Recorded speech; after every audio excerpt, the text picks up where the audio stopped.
Quand vous désirez utiliser des applications qui utilisent Internet, mais tout en cachant votre adresse IP, vous pouvez utiliser un VPN qui va relayer toutes vos connexions ou utiliser un proxy SOC 5 qui va vous permettre de configurer par application lesquels que vous voulez qui passent dans le proxy. Parce que tout relayer va prendre beaucoup de données, alors ça peut ralentir beaucoup votre connexion. Les applications que vous voulez utiliser comme ça pourraient être votre navigateur, votre client BitTorrent, votre client de chat IRC, etc. La majorité des clients supportent des proxys qui sont SOC 5. Alors, si vous avez accès à des serveurs Linux via SSH, vous pouvez les utiliser sans rien installer de leur côté, tout simplement en utilisant le client PuTTY sur Windows. Alors, je vais vous montrer présentement, j'ai une machine qui s'appelle l1.m.foilenlab.com et puis dessus, j'ai un nom d'utilisateur qui s'appelle proxy-simon avec le mot de passe qui suit. Bien entendu, cet utilisateur n'existera plus après cette vidéo, alors ça ne sert à rien que vous essayiez d'utiliser. On va commencer par télécharger PuTTY. Alors on va sur putty.org. On le télécharge en cliquant ici. Et puis la version Windows 64 bits. Je le sauvegarde. Ensuite, je vais l'ouvrir ici. Oui. Et puis, je vais faire suivant, suivant, installer tel quel. Oui. Je vais décocher de voir le README, ça ne m'intéresse pas vraiment. Et puis ensuite, je vais l'ouvrir. Alors, je vais dans le menu démarrer, PUTTY. Il est là. Je peux minimiser ça et le déplacer ici. Alors, première chose que je vais faire, je vais aller dans Connection Data, puis je vais y donner c'est quoi le nom d'utilisateur. Dans ce cas-ci, c'est Proxy-Simon. Ensuite, je vais aller dans SSH Tunnel. C'est ici que je vais dire que tout ce qui va aller dans le port 9966 va être dynamique. Et puis là, je l'ajoute. Alors, dynamique 9966. Alors, c'est ce que je vais configurer comme port pour le SOC 5 comme proxy. Et la dernière chose qu'il reste à faire, c'est dire quelle est la machine. Alors, voici la machine. Tout ce qui va passer par le proxy va être en tant que cette adresse IP-là. Donc là, je le mets ici dans Hostname.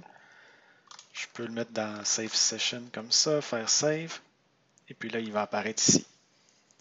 Maintenant, je peux double-cliquer ici pour l'ouvrir. Et chaque fois que je vais vouloir redémarrer le proxy, je vais tout simplement double-cliquer ici. Donc pour l'instant, je vais faire Cancel. Je vais retourner dedans, PuTTY, pour vous montrer. La prochaine fois, vous ouvrez PuTTY comme ça. Vous avez ici votre session. Double-cliquez. Là, il va demander le mot de passe. Je vais copier. Puis pour coller, c'est le clic droit. Ensuite, j'appuie sur Entrée. Là, je suis connecté, vu que c'est une machine Linux. Alors, techniquement, je peux faire ls pour lister les répertoires, ce qu'il y a dans le répertoire. Il y a juste des fichiers cachés, donc ls-a. Donc voilà. Tant que cette fenêtre est ouverte, ma connexion au serveur L1 est ouverte et mon proxy sur le port 9966 existe. Alors maintenant, je vais vous montrer de quoi ça a de l'air. Si je vais par exemple sur CheckIP, alors ça c'est mon adresse IP que j'ai caché un peu la suite. Et puis maintenant, ce que je vais faire, c'est aller dans les options. En bas complètement, il y a Network Settings. Et puis là, je vais dire d'utiliser ce proxy-là. Donc, 127.0.0.1, ça c'est local.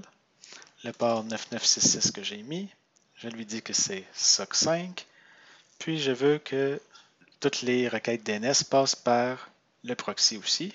Parce que sinon, c'est possible de voir que moi, je demande d'accéder à tel site web. Après ça, on ne verra pas qu'est-ce que je fais sur le site web, mais quand même, pour plus de sécurité, autant faire ça. On fait OK. Et puis maintenant, si j'utilise cette table à côté, je vais sur CheckIP. Et puis on peut voir maintenant que mon adresse IP a changé. Et si je regarde, c'est l'adresse du serveur. Alors tout est bien passé par là. Et si je ferme ma session, donc je vais cliquer ici. Maintenant, si je rafraîchis la page, ça ne voudra plus se connecter du tout parce qu'il essaie de passer par le proxy et le proxy n'existe plus. Alors si je veux l'enlever, je reviens ici, dans les settings, et puis je le remets à ce qui était, Use System Proxy Settings. C'est possible aussi dans Windows de mettre les informations du proxy au niveau du système. Puis en ce temps-là, il y a Firefox, Chrome, Internet Explorer qui l'utilisent par défaut, puis peut-être d'autres applications aussi. Alors ça peut être rapidement configuré comme ça dans toutes les applications que vous utilisez.